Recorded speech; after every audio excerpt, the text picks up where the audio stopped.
What up, y'all? It's DJ Envy. And I am Gia Casey. And this is another edition of the KC Crew. Welcome. Yes, shout to you guys. We see everybody hitting us up, hitting us on DM, hitting us on our email, hitting us on Instagram, Twitter, Facebook, Black Planet, MySpace.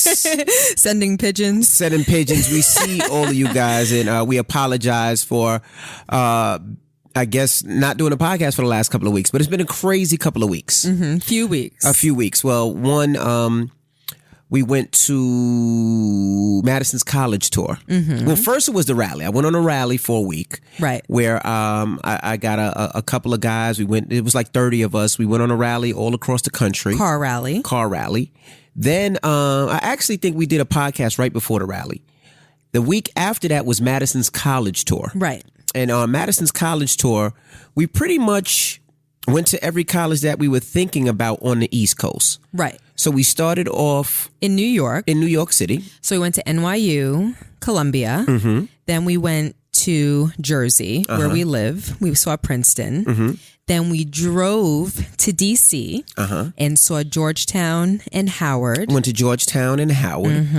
Then we drove to Virginia and we saw our alma maters. We saw Old Dominion University and Hampton University. And HU. Then we flew to Atlanta. And we saw Spelman College, Clark, and Emory College. And then we flew to Miami and saw the University of Miami. And we figured this is Madison's spring break and she's looking at colleges the entire time. So we figured, you know what? Let's give her a little vacation. So by that time, I think we saw University of Miami on Thursday. So then we had Friday. You stayed Friday. So we stayed at a hotel and we had pool and beach time and, nice dinners and things like that. And then the next morning we had breakfast and then you flew out. Right. And then our friends, Mercedes, we affectionately call her Benz, flew into Miami and we had a little girls' weekend. Me, Madison, and Benz. That's right. Saturday, Sunday, and Monday, we flew back Monday night, and that pretty much capped off Madison's college tour. Yeah, and first and foremost, shout to everybody and thank you to all the students and all the teachers and faculty that really showed us around. Student ambassadors that really showed us around. It gave us the real. It gave us the real. On all of the schools. And just a quick breakdown. I'll break down not the New York and New Jersey ones. I would say, let's start off with Howard, which is, we call it the fake HU because I went to Hampton, which is the real HU. But I just love all HBCUs. I loved Howard University. I only really get to see it when I'm DJing. When I'm working. So the fact that I got to go on campus and see the campus was really... It was dope. It was dope to see so many students, inspiring students. There was a little bit about each college that I didn't like. Something that I loved and something that I didn't necessarily, what made me a little fearful. I think that, yes. Howard, but it would be inconceivable to think that there would be a perfect school. Yeah. Every school had to inherently have its pros and cons. And I just want to break down some of them for people because there's a lot of parents that listen. Okay. Let's start off with Howard. Okay. Howard, great programs. A lot of the schools, the business school looks so great because, Madison's she wants to do either business, real estate, or pre-med. So classes were great. Students were amazing. The faculty was amazing. It was a great school from the radio station to the different programs that they have. The only thing that I did not love about Howard is that it's an open campus.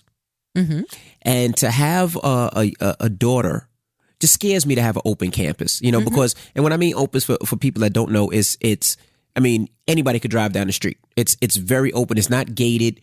And your school was like that. My school, Old Dominion was like that. Yes, my school's an open campus as well. But my school, it's the setup is different. Old Dominion, although you can drive down some of the school streets and you can get on campus if you're just driving by and you decide you want to stroll through the campus, but everything is kind of centrally located on campus. Right. So you can really only drive around the perimeter. Right. And then I would call it an internal campus, is how it's set up. Howard is like different streets and whatnot. You can drive up and down the streets. So to me, I felt as though the school was a little bit more exposed. Yeah, it was a little more exposed. And that it was a little bit more vulnerable. Right. When I went to Old Dominion, just because of the setup, I didn't feel vulnerable and I didn't feel exposed. Right. So.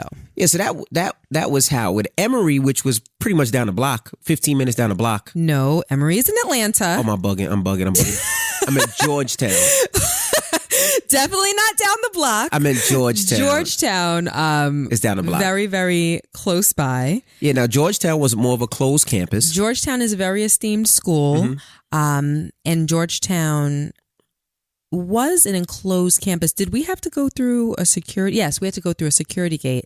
Not really. It was we open. Bypassed it, but we weren't supposed to. Oh, no, it was just open. It was open. People can go. Don't you remember out. The gate? And then Aunt drove on the opposite side. No, that was the and back. We got on campus. Remember the front? We just walked on. The front we just. I don't know if we did what we were supposed to do. Oh, maybe not. So whether it's an open or closed campus is kind of up in the air. You know, and Georgetown was the same. I mean, a lot of schools, their programs are great and the phenomenal kids look happy. The only thing I didn't necessarily was like, oh my gosh, about Georgetown was. And this is going to sound so stupid. And I know people will be like, oh, duh. When I walked in Georgetown, this is going to sound stupid as hell. It felt like it was too much about the books. Did you feel that way? I did. I didn't feel like it was too much about the books. I did. And not even at the school was. It's like a lot of those kids were focused and it was very, very school. God forbid. And education focused. And I'm not mad at that, but I also want Madison to enjoy college. Well, yes, I absolutely want her to have fun. I got my degree and I took my classes, but I also enjoyed campus. Like I went to the cafeteria parties where they had to put, the dust on the floor so it wouldn't get too sweaty. I have no idea what you're talking about. Okay, well, we used to party in the cafeteria. And I went to all of those parties. Well, I didn't go to your cafeteria party. Well, the cafeteria party, you had to have ID, so you probably couldn't go. It was more of a freshman thing, so you weren't down there freshman year. I've never been to the cafeteria party. So what they did was they would have to put down, what's the cedar things that, sometimes you put in your attic or, for moisture? I can imagine what you're talking about. Like the cedar chips? Like sawdust? Yeah, like sawdust. They put that But I think it's cedar chips. Maybe it's cedar chips.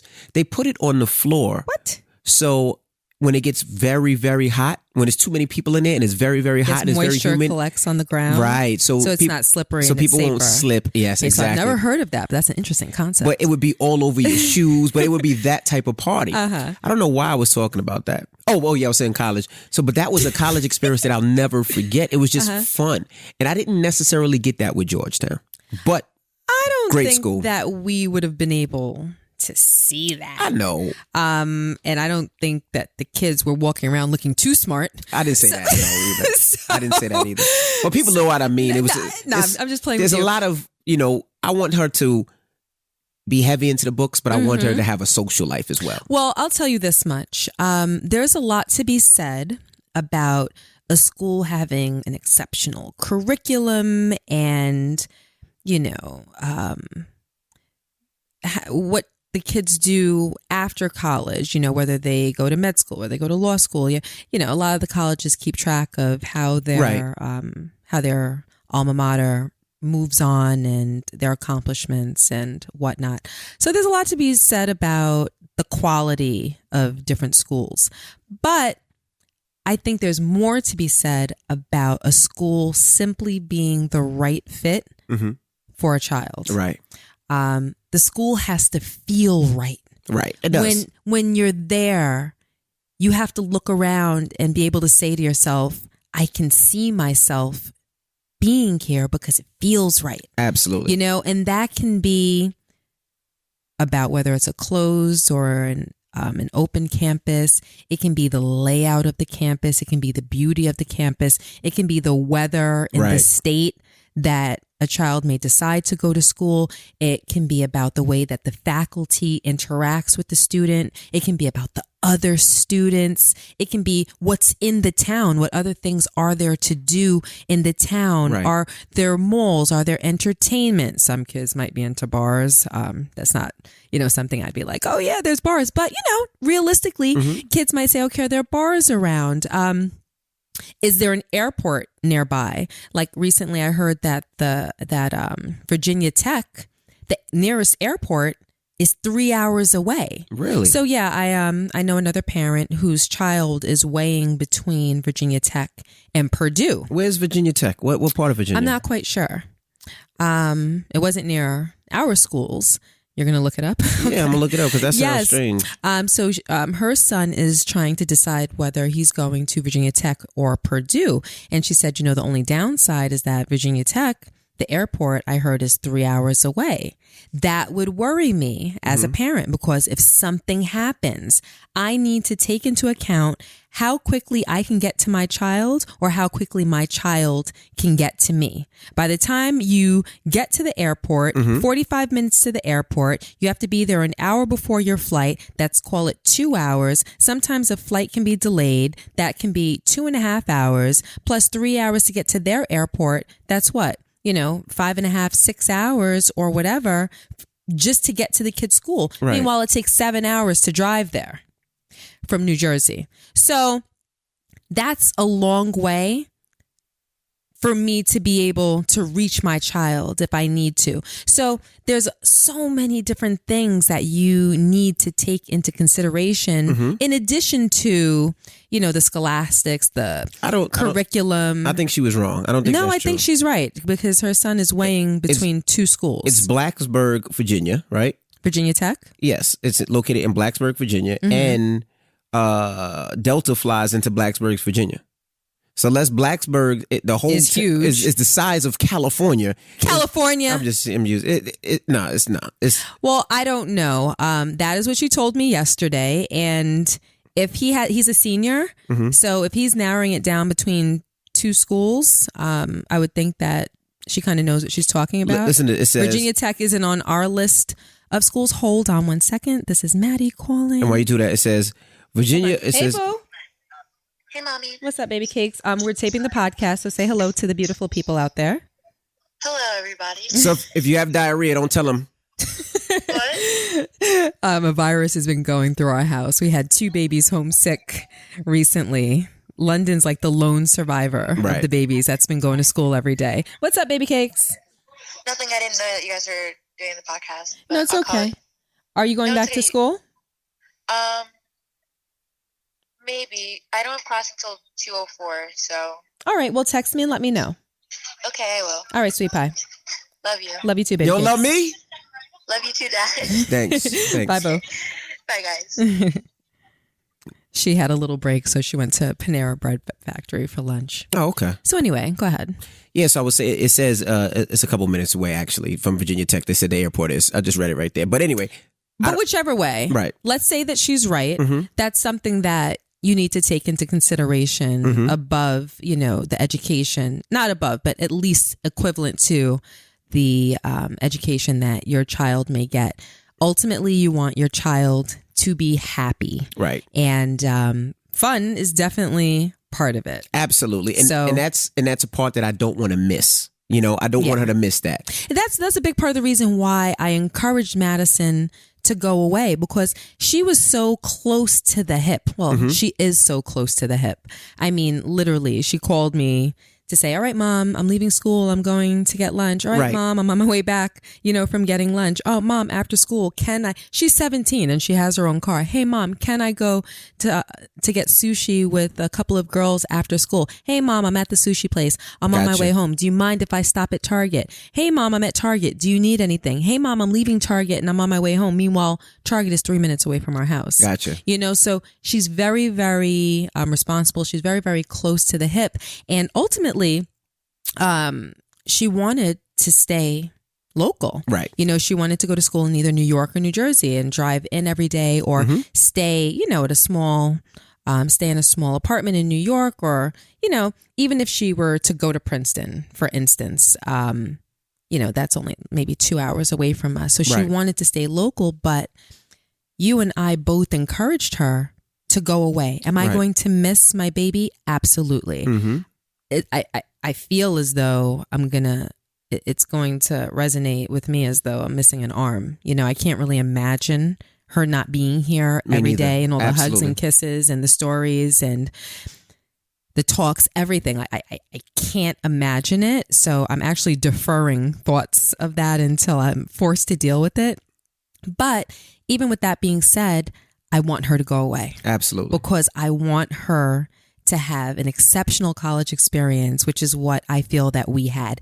And a lot of that was tied into being away at school, being away from your parents, making your own decisions, making your own mistakes, solving them, and getting a taste of what it feels like to be an adult, kind of living on your own and going to your friends' dorms or their apartments, them coming to yours, you know, doing things together, taking day trips with your friends and, you know, having a boyfriend and just having all of those experiences that are tied into it. I feel that not only will she enjoy it, but she'll benefit from it because she needs some of those experiences because she's been parented her whole life. And again, now she's 17. So I want her to absorb all of that. And I feel that after the first semester, when she comes home, not that, you know, we won't see her in between, but after that first semester, I think that we'll see glimpses of a different Madison. Yeah. You know, a more grown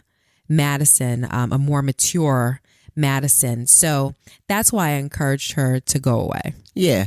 And, you know, we're breaking down the colleges and, you know, after Howard, we went to Hampton. Well, after Howard and Georgetown, yes, we drove to Virginia, went to Hampton University. And of course, that was my alma mater. And I loved, you know, I loved the school.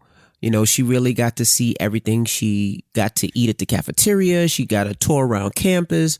She got to see everything, the student dorms, union, the dorms. She got to see all that. And Hampton's a beautiful campus. Beautiful campus. Hampton is on the water. You know, there are boats on the water. I mean, literally, the campus is on the water.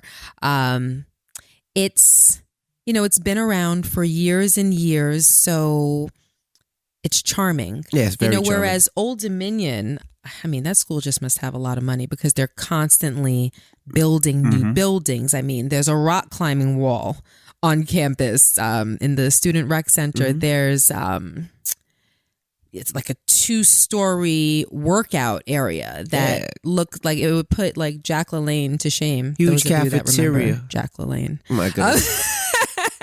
But huge you know, calf. I mean, in Web Center, there's a Chick-fil-A, a Pizza Hut, and there's a food place at every student dorm. There was a food place downstairs where the students didn't necessarily have to leave to go get food. I mean, Old Dominion is beautiful. I mean, it almost feels like, you know, you're going to school at a hotel. Absolutely. You know, and a mall. And then like a food court. And, you know, it's very, very cool. Right. Whereas Hampton is more charming. Right. You know, it's more charming. It's smaller. It's beautiful. I would say, you know, the thing if I say there's something, one thing I didn't love that Old Dominion wasn't a closed campus as well. It is open. Hampton University, I love the school. I didn't love the fact that they didn't necessarily have a program that was really pushing real estate. You know, they have a 5-year MBA program. They have real estate courses, but they don't have a real estate major. I think they have one class or so. They didn't have much into real estate. They didn't have much into real estate. Right, but there was a real estate course or two that tied into the business school, if you will. So that was cool. I mean, that was cool because some schools don't offer real estate at all. Right. At all. So that was nice. I loved that Hampton felt very secure. It was very secure, yeah. You know, for some reason, that school, when you went, and again now, feels very homey. It felt like home. It felt like home. It felt comfortable. It felt safe. It's beautiful. I liked it. Yeah. I really liked it for her. I did too. Then we flew to Atlanta, went to Spelman. I love Spelman. I love Spelman. Well, if you don't know, Spelman is an all-female school, all-women's school, and they really push and encourage women to be better, to be stronger, to be smarter, to work with each other. And I got to uplift each other. To uplift each other. And I got that feeling from just walking through that campus. Yes. I really enjoy Spelman. The only thing about Spelman is that one freshman dorm. And the one freshman dorm that didn't have air conditioning. Was it only one? It was one just dorm, one, right? One dorm that didn't have air conditioning. And I was like, man, it's 2019. They could give the girls some air conditioning. Listen, now. I'm not even going to front, okay? And this wasn't just Spelman. This was many of the schools that we saw. The whole, I'm just going to call it communal bathroom, like one bathroom for the whole floor. That doesn't sit right with me. And I mean, it doesn't sit right with me. Like that. At Old Dominion, we had our own bathroom. You were spoiled at Old Dominion. I mean, like we had our own bathroom. It was two girls into a room, and y'all had your own bathroom. I literally said to Madison, "Do you realize?" And because at Spelman, you have to be on campus for your freshman and your sophomore year. Right. You know, you can't be off campus. You can't, spend your freshman year on campus and then get your apartment. I love that though. The second, I like it. I like safe, it as a parent. It protects. I love that. I like it as a parent. As a student, I wouldn't like it. Right. I couldn't wait to get off campus and get my own apartment in college. So it's good. All in all, it's good. It's great. Mm-hmm. But I said to Maddie, I said, you realize, pardon the explicit nature of what I'm about to say, but real talk, this is what I said. I said, every poop that you take for the next 2 years is going to be like along somebody else taking a poop. I said, if I were you, like I would have to, I don't know, like micromanage my body so that I was only pooping at 3:00 in the morning. Like I couldn't do that. Well, but you know me, I have a thing. Like, but that's what I did though. When I went to Hampton, first of all, when I went to Hampton, the hall that I stayed at was called James Hall. And James Hall didn't have air conditioning, right? But now mind you, I'm not to sound like a dinosaur, but that was years ago. Uh-huh. Now this is 2019. And James Hall now has air conditioning. Mm-hmm. Like some of these places should have air conditioning now. These dorms should have air conditioning. But not only that, I don't know how James Hall is now, but I had to share a bathroom with not just half the floor, the whole floor. Yeah. Like 20, 25, I can't imagine 30 that. guys. Now, guys are stinky. Like, they work out. They play football. Like some of these guys were stinky guys, and you had to take showers. And not only that, it's like you learn the process. Like, you got shower shoes. So you gotta go with your shower shoes and take a shower. Mm-hmm. So what I would do is you're in jail. Like you're in jail. So what I would do is I would go in the morning. I would go first thing like 3:00 in the morning. Take your shower? I would take my poop if I had to poop. And then I would shower. Uh-huh. And then I would walk back to my room so I wouldn't have to shower with everybody else in the shower. I wouldn't. Well, the whole shower shoes and I used to taking a shower. Other people are taking a shower. Let me say one thing. And I would shower in a bathing suit. What? I would shower in a bathing suit. I'm confused. Because it's curtains. It's not doors. So you've been to a shower with curtain and the wind is blowing. And where's the wind coming from? You gotta have the door. You have to have the window open because there's no air conditioning. So the curtains move. Uh-huh. So I would take a shower in a bathing suit. So how'd you get your stuff clean? I mean, I would get it clean under the bathing suit. Doesn't sound like you were very clean. I probably wasn't. But I would wash in a bathing suit. What are the disadvantages of having a communal bathroom? I mean, I don't know, but you know me, I don't use public bathrooms. Mm-hmm. And I've always been that way since I was a child. I would hold it. And listen, this is not a recommendation. You should not do this. This is just what I've always done since I was a child. And I'm sure it's not great for me, but I would hold it until I got home. Mm-hmm. And it's gotten to a point that now I can be out for 12, 13, 14 hours.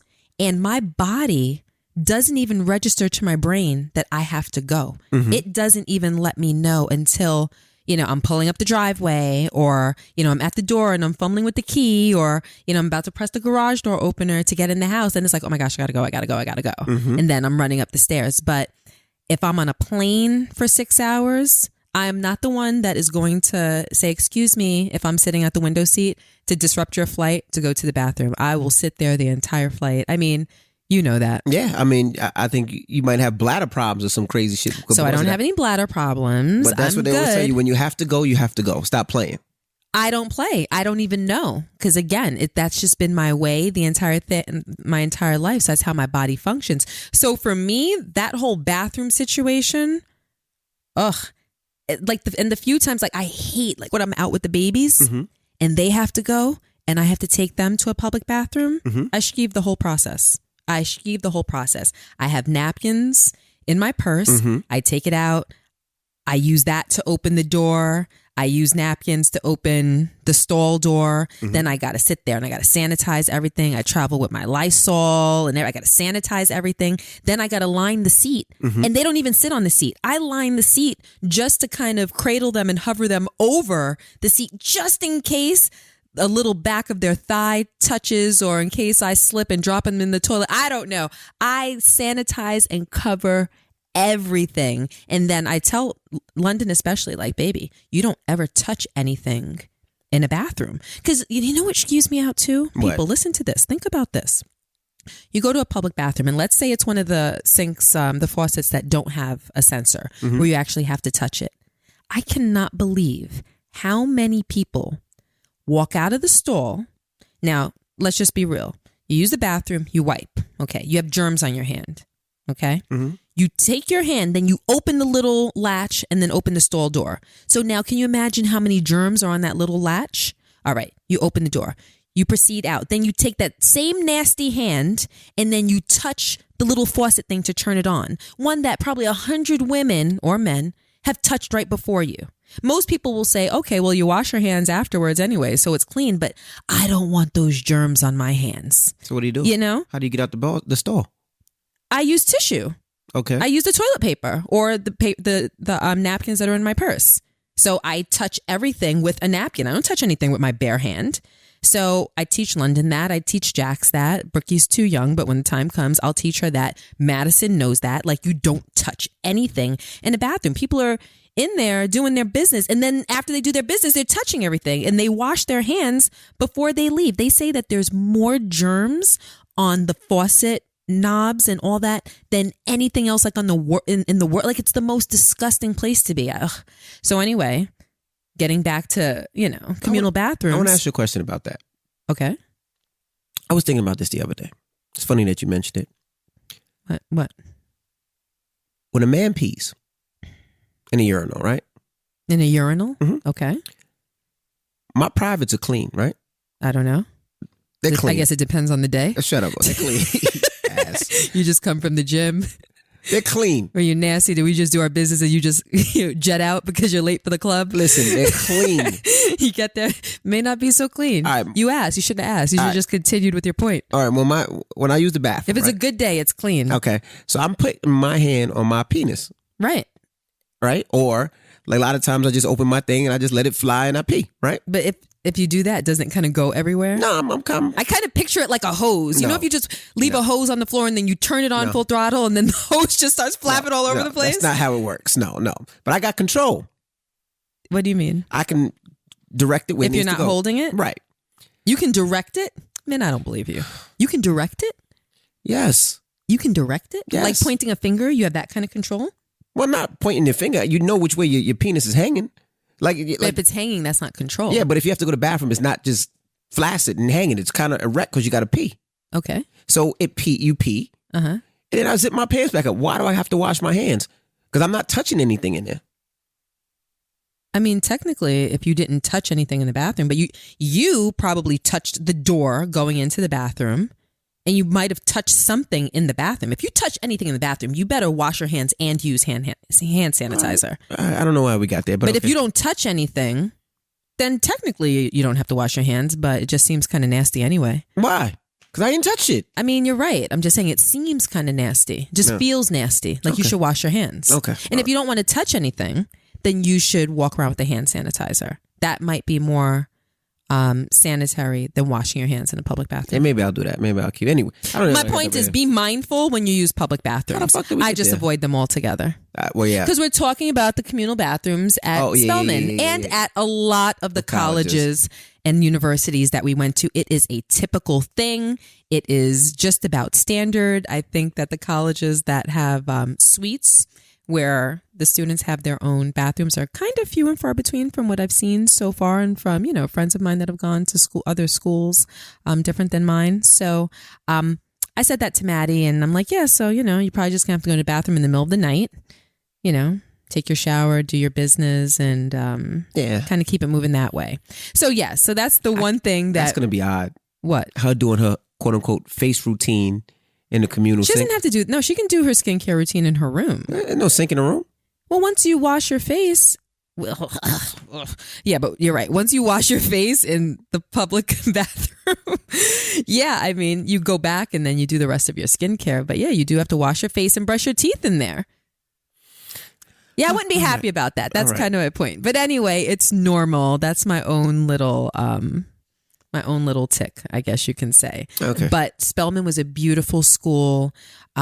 What I loved the most about that school in particular, like I said earlier, is that the girls seem to uplift each other. Right. It seems as though they root for one another and they compete with one another, but in a healthy way. Competition can be good because it can bring out the best of us. It can force us pretty much to rise to our tops. So I think that there's healthy competition there.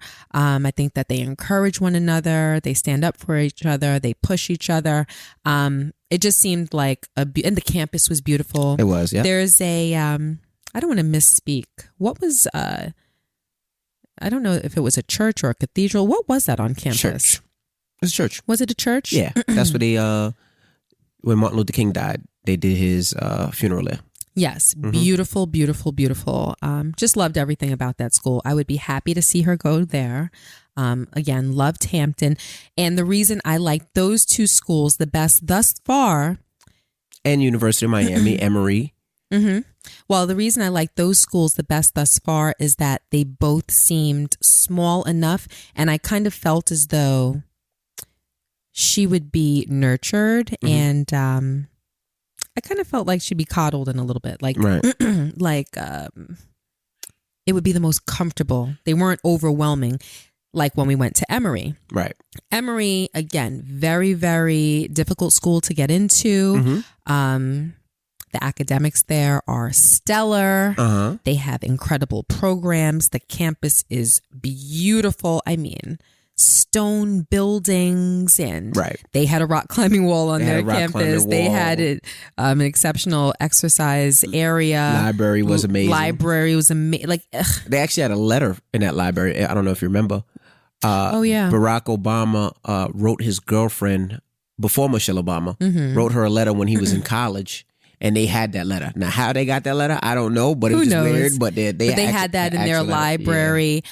Beautiful school, academics, outstanding, really incredible. So difficult to get into. So if she was lucky enough to get into it, but she felt as though that school was a little overwhelming.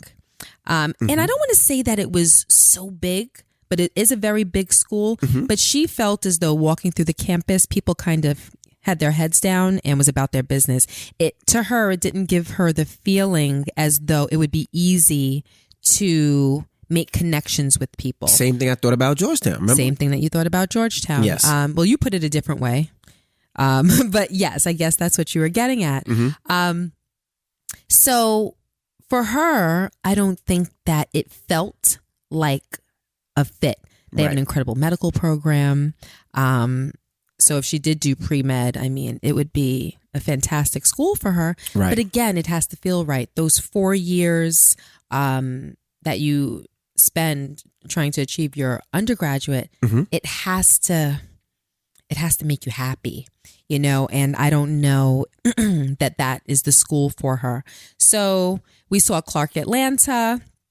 And then we flew to Miami and we saw the University of Miami. As soon as we pulled onto the campus, Madison said, "Oh, I love this school." Who wouldn't love a school that has palm trees all over its campus? It's just the sunny weather. It just felt good. It just felt, the breeze was amazing. Hella good. They had music. They had a pool. Kids was, studying by the pool. Yeah, there was an outdoor pool on campus. There's water on that campus. I don't know what that was. I might have some alligators or something. I don't know if that was like a man-made body of water, but it was kind of like centrally located on the campus, and there was live music. Like, I don't know if it was people that were hired or if it was students playing live music on campus. Like, you literally felt as though you were walking around like a promenade, right? Almost, like it felt fantastic. It did. The dorm rooms there were small. Very small dorm rooms. Really, really small. Didn't love that. And the acceptance rate is in the 30%. 30% acceptance rate, yep. Georgetown and Emory were kind of in the lower teens, like maybe 14, 15, 16% range. So University of Miami is a little bit easier to get into than those. But yeah, she really liked it. Yeah. She really liked it. I may have wanted something a little bit more academically challenging for her than the University of Miami. But again, it all will boil down to how she feels and what she likes. We still have to see UCLA. I want to go and see Berkeley, and I want to see Stanford. Any other schools that you have on your list that you plan on taking her? No. Say goodbye to expensive TV bills with Philo. Philo is the cheapest way to watch 50 of your favorite channels like BET, MTV, TLC History. You can catch the biggest shows like The Walking Dead, Love and Hip Hop, SpongeBob, Paw Patrol, even The Breakfast Club. Enjoy live and on-demand TV plus unlimited recording. To start your free trial, because you got to check it out, visit philo.tv/Casey Crew. That's PHILO.TV/KC Crew. There's never been a better deal on cord-free, commitment-free, hassle-free TV. A lot of people ask us why we didn't go and see the Boston schools, because there are a lot of incredible universities in Boston. And the answer is Madison doesn't want to be cold. Right. She doesn't want to be in the cold. She doesn't want to be in the cold. She wants to be ideally in warmer weather. Right. But she may have to settle for Virginia or Atlanta. Absolutely. Maybe Miami, depending on how she feels. But who knows? It might be, LA or, part of California. So we'll see. The tour continues. We'll keep you guys updated. That's right. But that took up a lot of our time. And then the following week, Rashawn went to the Middle East. Bahrain. I don't know if you pronounced that right. Bahrain. You pronounce that differently every time you say it. They know where it's at. It's by Dubai. No, they probably don't know where it's at because you didn't know where it was at. You had no idea where you were flying to. No, I didn't. And I'm not going to front as though I did. I didn't know where it was. They know where it's at. They probably don't. Well, How do you spell it? Bahrain. I would guess Bahrain, but who knows? Bahrain, I think it is. Bahrain. Bahrain. I need you to stop. I think that's what it is. Stop. You spelled it. It's enough. That's enough. It's enough. Well, I went to Bahrain. Stop it. What was I say? I went where? I went there. I went to Bahrain. Stop it. There's no C in it, though. You're doing so much. I went to Bahrain. Bahrain. Just call it that. They know you spelled it. Okay. Just don't add a C. I went out there. Don't roll the tongue. There's a lot of troops out there. And Afghanistan is kind of like one of the neighboring places. So the U.S. troops protect the water, help protect the water over there. So there's a lot of U.S. troops there. And I think when the troops get there, what happened? Nothing. What happened? Nothing. Go ahead. What happened?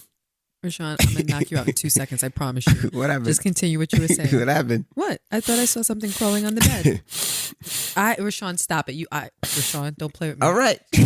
Stop it. All right. Okay. I saw something crawling on the bed. All right. Okay. All right. So anyway. Could have been a mosquito. Could have been a mosquito right now. Windows are closed. Doors closed. Maybe not a mosquito. Okay. All right. It was squirrel. Maybe. Ladybug. Probably a ladybug. Okay. Go ahead. All right. All right. I'm sorry, people. What's so funny? You could have just let it go. I couldn't let it go. What happened? Anyway, as I was saying, I went to Bahrain, right? You're going to keep doing that? All right. You just want to hold this whole situation up, don't you? You messing with me. Go ahead. You mess with me. You have milk today? I'm going to fight you. That is not what happened. I knew that's what you were insinuating. That is not what happened. You had some ice cream? What, because I looked over that? No, I had nothing. Mm-hmm. And I'm only slightly lactose intolerant. I'm just asking. I'm just asking. Anyway, I went to Bahrain, right? And let it go. Like I said, the troops protect, the waters by Afghanistan. And there's a lot of troops there. And what I realized that a lot of people, why you making me laugh? I'm not doing nothing. A lot of people, a lot of troops over there, after they finish their time, they stay there. They don't charge tax. And a lot of times when you get a job over there, they pay for your housing. They pay for your transportation. They paid for a lot of it. So there were a lot of Americans there. So I got a chance to DJ for a lot of the troops. And for them, it felt good because they don't really get too many artists that come out there. Because most people don't know where it is or that it exists. Most people don't know where to go. No, yeah. Rick Ross was the last person to come out there maybe about a month ago. So they don't really get too many artists out there. So they are very grateful. They like to party. They have a great time. The only problem, out there is you talk about cigarette smoke. When you walk out the club, you got second hand, third degree, fourth degree, fifth degree, fifth hand, sixth hand. Hands and degrees? Hands and degree smoke. Like that bad. That sounds bad. I might have cancer in my pinky toe. Like it's that bad.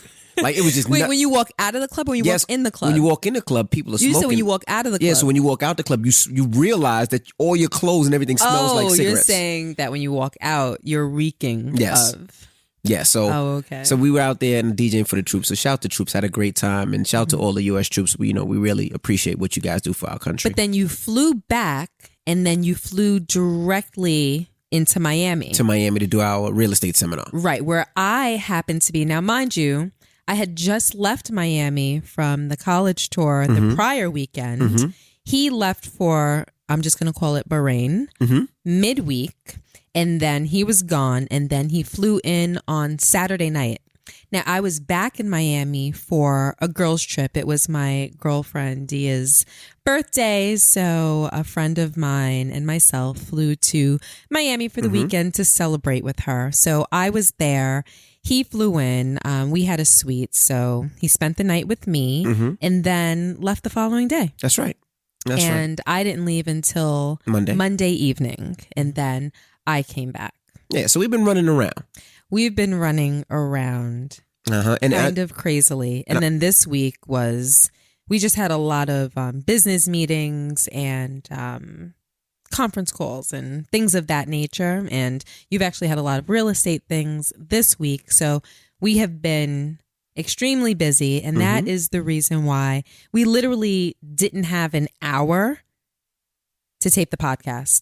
It's been so bad that we haven't even gotten a chance to speak after the college tour, because obviously we were up under each other for the whole college tour. But once we've gotten back from that, I feel as though we haven't even connected. And we had that conversation the other day. Like I said to him, it's just strange. Like I feel as though we haven't connected since the college tour. Like we haven't really spoken.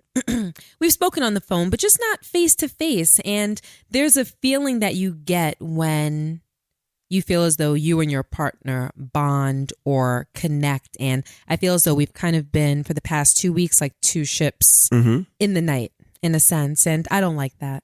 I don't like that. But we haven't even had a chance to talk. So we definitely didn't have a chance to talk to you guys. So I'm sorry for so many of you that, like Rashawn said in the beginning of the podcast, have been hitting us up like, what's going on? Is the podcast over? Are you guys done with it? No, we just, life kind of took us in a different direction for a few weeks, but now we're back. Absolutely. Yes. Has it been months since you read a book with actual adult words that had nothing to do with farm animals or superheroes or going potty?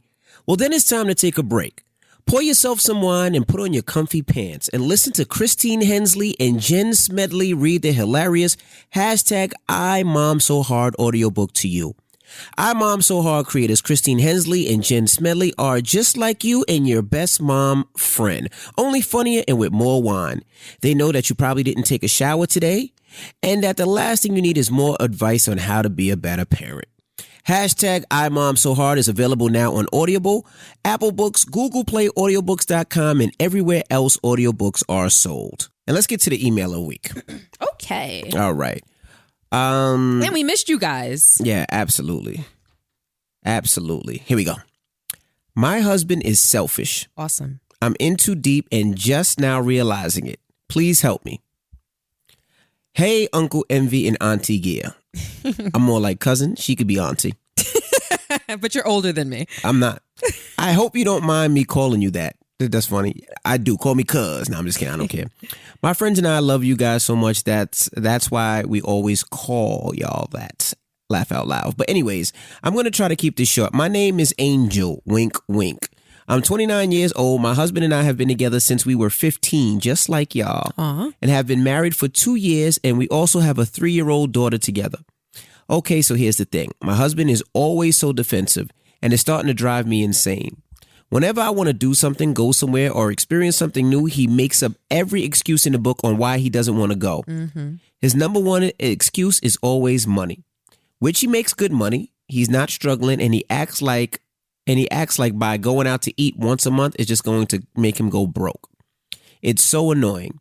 The last thing I asked him was to go let me bring that back.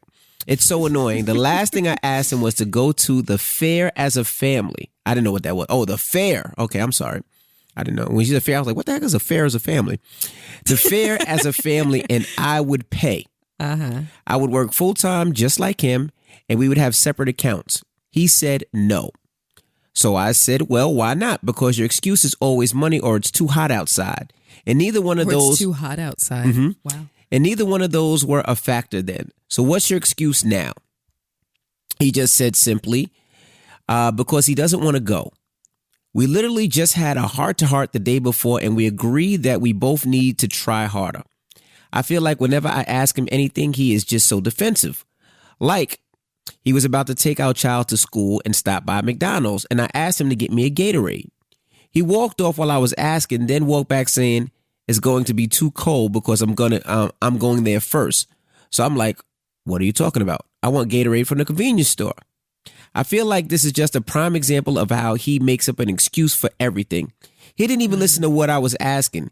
He just didn't want to bring me something back so he could have a reason why he couldn't. It's so frustrating and annoying. This shit is long. It's so frustrating and annoying. And I literally don't want to do it at this point. There are so many other examples that I have, but these were the most recent.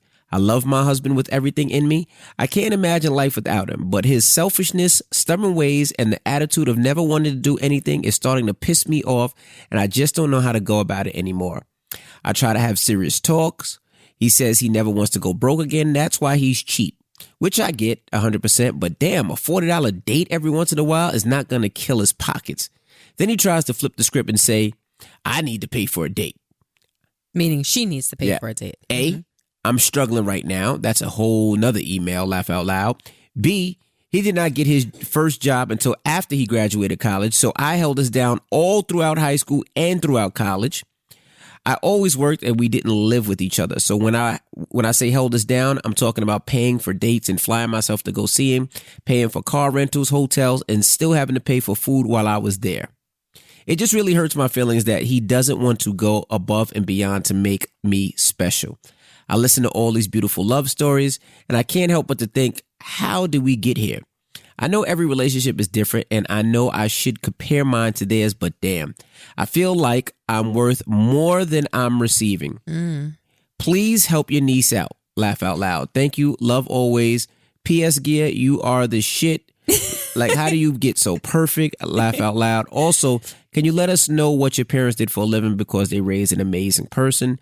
Envy, I love you so much. You are the king of all kings. I wish my husband was more like you. And she didn't say none of that, but all right, you answer Angel first. No, I'd actually like for you to answer. I got to catch my breath. I just read all that damn. Because you're the man in this relationship. And I'd like to start with your take. Because I think that you might have a better handle on his perspective. I mean, I honestly don't know his perspective. I would say this. Can you relate at all?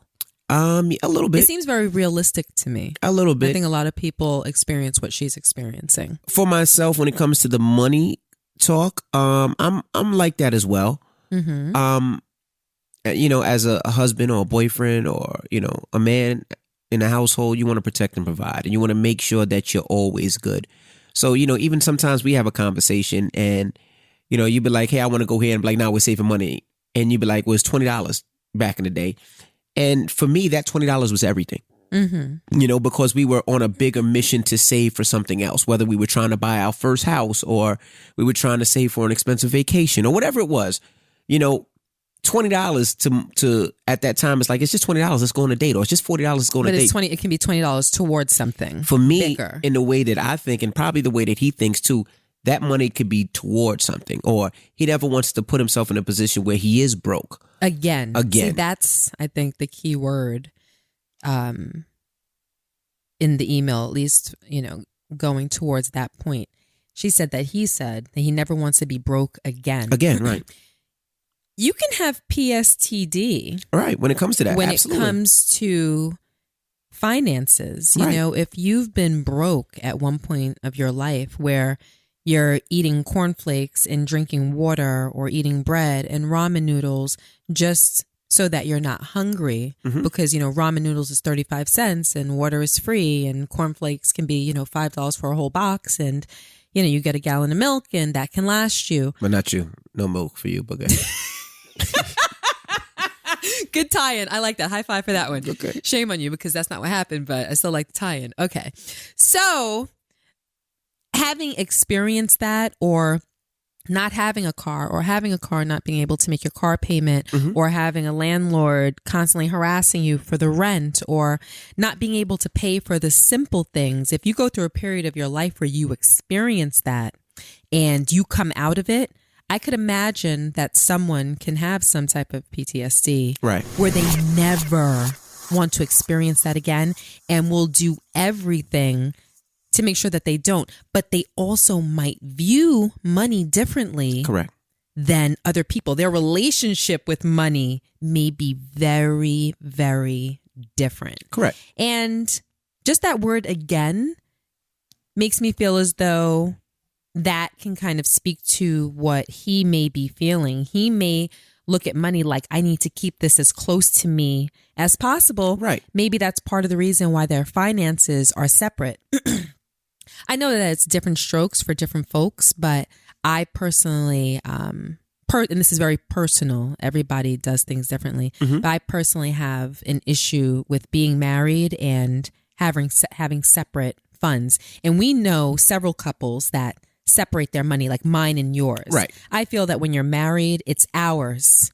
And I think it speaks to the relationship. Even some of the couples that I'm referring to, you can tell that there's a divide in their relationship. Absolutely. And that it doesn't strike me as strange that there isn't an ours in the relationship. It's really like mine, yours. You do what you want to do with your money. I do with what I want to do with my money. Don't question me about my spending, and I don't need permission from you. I don't need to come to you. There needs to be no respect. Like, I have what I have, you have what you have. So maybe that's part of the reason why there's a divide, and you see why I have a problem with it. Like, even in this email, it speaks to the divide amongst the two people in this one unit that's a relationship. Can I cut you off for a second? Sure. The after we leave the podcast, you got to run to London School, right? And I got to make a stop, she right? Has an art festival that I have to go to that actually starts in 28 minutes. I'm going to be late. This is no good. Right. It's 1:03. We'll talk about that later. We'll talk about that. No, wait, just go ahead. What? No, because, when you talk about separating stuff like now, right? I'm sorry. I need to ask Madison to go there to cover me. You can start to, I need to call her because she has to, she can meet me there, but she can cover me. London cannot be there without me. But she got class at 2:00. Maddie got class at 2:00. She's out of school early. Hold on. Now that you just said that. Hi, Mommy. Hey, boo-boo. Are you on your way home? You're on your way home, babes? Yeah.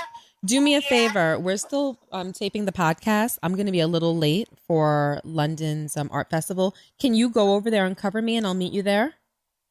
Yeah. Go straight there for me, baby. Okay, what's the address to school? Because I don't know how to get there from my school. Pull over.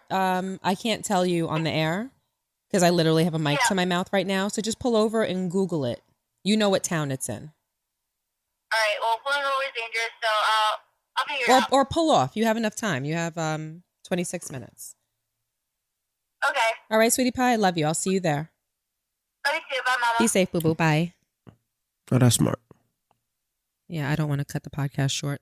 And it's going to be at least an hour and a half. So if I get there 20 minutes late, it's okay. All right, go ahead, baby. Oh, no. I'm just going to send her the address. Yeah, but okay. But I was going to say, when I leave you today, I'm going to, I got to go do some real estate stuff, but I'm also going to pass by something I was thinking about buying you for Christmas. What? Yeah. It's a very big... It's April. I know, but you know how I think. it's a very big expense. And I'm caught in the dilemma of, do I tell you or do I not tell you and surprise you? I don't want to tell you because I want you to be surprised, but it's a big purchase. So it's not like it's a, whatever purchase, or it's a bag or a pair of shoes. It's a big purchase. And for that big purchase, I feel like, damn, I should tell you. But then I don't want to tell you because I want to surprise you. But so are you talking about, okay, so just so that you guys understand how we work, our money is together. There's only one money. Right, one money. All the accounts have both of our names on it. And regardless of who is earning the most or any type of earnings whatsoever, we consider all of the money our money. Correct. And before either of us make a large purchase, at one point, a large purchase was $200 or more. Right. We would call one another to say, hey, I'm thinking about buying this pair of jeans or this pair of sneakers, right, or this bag, this pair of shoes. What do you think? Right. And that was just a sign of respect to say, this is our money. And before I go and make a decision, I'd like you to know, but I'd also like for you to weigh in on it. Do you think that it's a good purchase? Do you think that I need it? Weigh in. Tell me what you think. Right. And the other would respond. Right. And usually it's like, sure, go ahead and get it. Or no, maybe you don't. Maybe we're saving for something at the time, or you have 3 of those already. You don't need another one. Whatever it was, we would have the conversation out of respect. Neither one of us felt as though, we had to get the other's permission, but it's just about always keeping the other person in the loop. So That's pretty much how we operate. Now, I would say we probably let each other know if we're spending over, say, $500. Correct. Right? But anything under that, we can kind of make the decision ourselves. But aside from that, we kind of let each other know. So now let me ask you, do I just purchase or do I ask? If I ask, I'm not going to tell you about it, and it's not going to happen because it has to be a surprise. Because if I tell you necessarily what it is, you're going to be like, I don't want it right now. Especially because we're renovating the house. We're about to go through renovation. We're moving out for a little bit. You're going to be like, no. But I think that if you see it, you'll love it. So the curious part of me would be like, yeah, tell me. I want to know. But it depends on how badly you want to surprise me. This is for Christmas? Yeah. Wow. I don't know. But I'll tell you this much for, the purpose of the podcast and the point that you're making. I think that in that type of situation, it's a decision that you can make on your own. I mean, I know I can make it on my own, damn it, but I'm just trying to figure out. But you don't need to. I don't think that you need to tell me. If you want it to be a surprise, then you should keep it as a surprise. Right. Okay, so getting back to the email. All right, so getting back to the email, so I understand how money could be in a relationship and how he can be with money. I think he's being too much with it, especially if you told him that you had a problem with it. And because she said they just communicated about it the day before. Yeah, but you should be the perfect example of that. How many times do we have a communication, and then right after we have a communication or we have a conversation, you turn around and do the opposite of what you said within 10 that seconds. You were going to do exactly the day before. Exactly. Like we have a problem, we come to a solution. We say, okay, from this point forward, we're going to do X, Y, and Z to make our relationship better, to improve the communication or to remedy this problem. Right. And then you turn around and you do the exact opposite of what we agreed to. Absolutely. So that's definitely a problem. I just think that when it comes to money, you delve into a very sensitive area, and especially somebody who has been broke before. Yes, or didn't have money or lost money. Because, and this is a tricky thing to say, and I want to make sure that I say it properly so that people don't get the wrong idea. Money is very often used as a way, as a tool for people to show power. Other people, more than power, love. Oh, yeah, you know that. A lot of people, you included, I know. Express, it's one of the love languages. And spending money on someone or having money being spent on you is a way that people interpret love. If you love me, you will take me out to eat. You will show me a good time. Mm-hmm. You will buy something that I want. You will take care of something that I need, like my rent or my car note, or a credit card debt. You will take care of me. And that is one of the ways that people show the care that they can take of another person. So when someone is greedy, selfish, or stingy with money, the person that is receiving that energy can, hold on, turn around and look. Mm-hmm. Yeah, how funny is that? I see it. It's right there. I was just on that corner, remember? Yeah. They wasn't up there today, though. Well, you seen the picture. Okay. We can't take time to explain what I was talking about. Sorry. But that is a way that, a person can feel neglected or unloved if a person is treating them in a way that's greedy or selfish. So for her, I am assuming that she feels taken for granted, as though in his mind, she's not worth him spending the money, making the exception, or taking initiative to dote on her in any way, shape, or form. As she put it, not even once a month. Right. And clearly she's not asking for much. Not a lot, no. $40 to go out to eat is not a lot of money on anyone's scale. That is extremely reasonable. That is like a meal at Applebee's. Gotcha. If I get, the appetizer and the entree for $12.99 and you get the appetizer and entree for $12.99 combo, and then we both get a drink, you're kind of in a little dessert or an extra appetizer, like you're talking about $40. Right. Including the tip. So for someone to not want to do that at least once a month, and you're talking about two working people, even if there is a little bit of struggle involved, he is being very extreme with it. And I'm going to go as far as to say that all of it probably doesn't even have to do with him not wanting to ever be broke again. It seems as though he just doesn't feel like being bothered. He seems like a lazy person. He doesn't want to take the 3-year-old to the fair with his wife. Right. Oh, it's hot. Oh, we don't have enough money. Oh, it's too far away. Oh, I don't feel good. It just seems like, as she said, there's always an excuse as to why he doesn't want to go. He might just be a homebody and not like to go out and feel like, you know what? 2 birds with 1 stone. I don't have to go and I get to save my money at the same time. You go do it if you want to. That's true. It depends on the size of the town. It could also be he doesn't want to bring her out. I don't think it's that. It could be he doesn't want to bring her out in public. What? No, why would it be that? I don't know. Why wouldn't somebody want to bring somebody out in public? Rashawn, they've been together since they were 15, so it doesn't seem like that's the case. I don't know. You don't want to bring your kid to the damn fair? You don't know lazy people? I know lazy fathers. Yeah, I know lazy fathers that don't like to do anything with their kids. Yeah. They don't want to take them anywhere. They don't want to do it. They don't want to take them outside and throw a ball around with them. Yeah, they don't want to take them to the park. They don't want to take them to Chuck E. Cheese. They're lazy. They work all week. On the weekend, tired. Yeah, I get it. They're tired. They just kind of want to kick back, watch TV, be on their phone, be on their computer, play a little bit of Fortnite, even though they're grown men. Whatever. I know a lot of men that kind of fit in that box.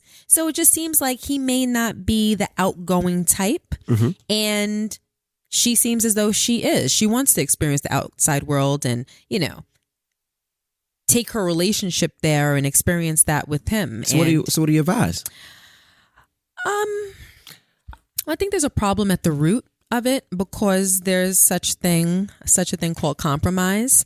And if he doesn't understand, or if he can't implement compromise in his relationship, then there's a real problem. There are many things that I do in this relationship that I may prefer not to do. And there are just as many things that you do in this relationship that I'm sure you prefer not to do. But we both do these things because we're invested. Correct. Yes, compromise on that's a simple way of putting it. But more so, I think that we're invested in the happiness of each other. Right. I don't want to watch Bachelor. I don't want to watch Beverly Hills Housewives of Cali. I don't want to watch that. It's just whatever.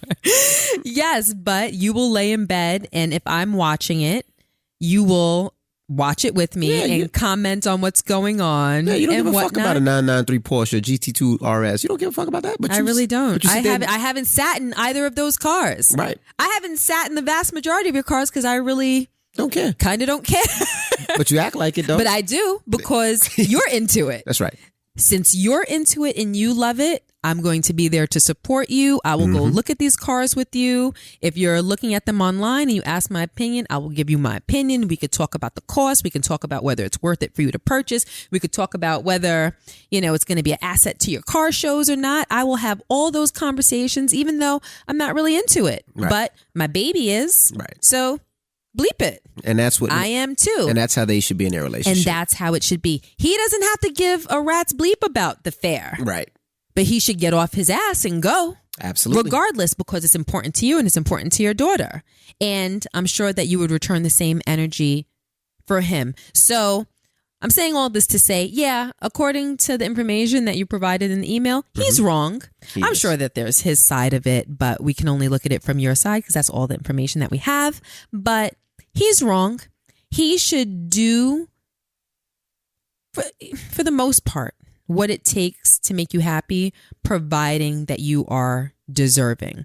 As long as you're not doing things that upset him and this is his way of retaliating or quote unquote paying you back, then I think that he should go out to eat with you. Absolutely. He should go to the fair with you. He should spend time with you in ways that are important to you.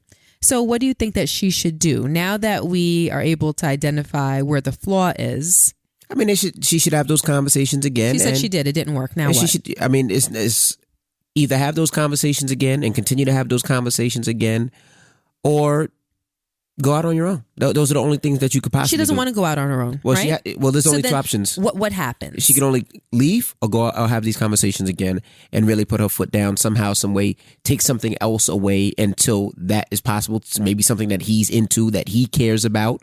Other than that. So you're saying she should spite him? Yeah.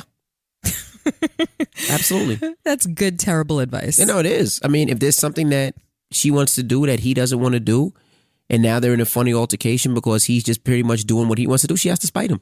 She has to make him learn how it feels for him to be like, damn, I don't like this feeling. And then she could be like, well, I don't like that feeling. And be like, oh, shit, I fucked up.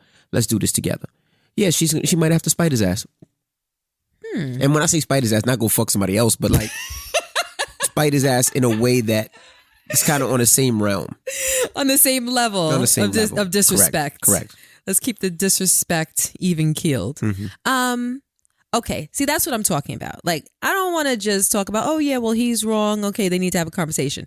Because sometimes a conversation will work. Sometimes a conversation's not going to work. Right? Correct. So that's more effective advice if you ask me.